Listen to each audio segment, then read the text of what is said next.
السلام عليكم ورحمة الله. هنتكلم النهاردة عن المكنسة الكهربائية. مشكلة ان هي بتخرج تراب.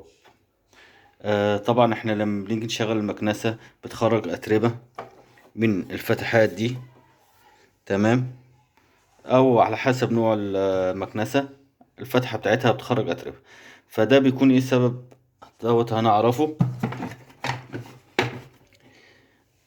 طبعا ده بيكون سبب الكيس لازم نكشف عليه كويس، يكون مقفول كويس، بيبقى معاه دي اللي هو بتقفله، ممكن فيها فتحات زي دي حتة مكسورة او فتحة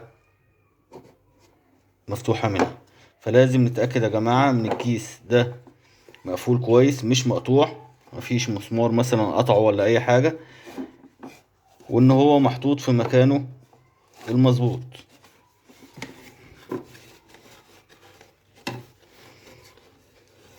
طبعا يكون في فتحات ليه مخصوصة.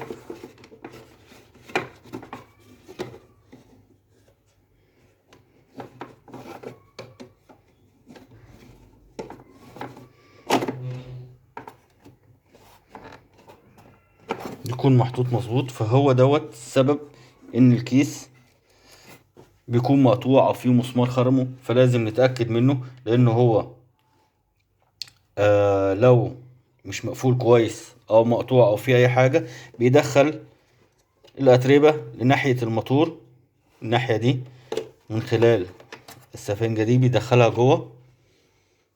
زي ما انتم شايفين اي اتربة زيادة او خارجة من هنا بتكون محطوطة على السفنجة دي.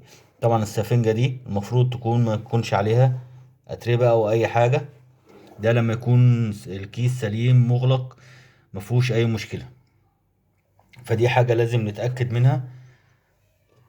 الكيس فلو مقطوع بيدخل جوه الفتحة ديت عند الموتور، فبيخرجها من الفتحات اللي هي بتاعة تهوية الموتور اللي هو بيخرج منها الهواء.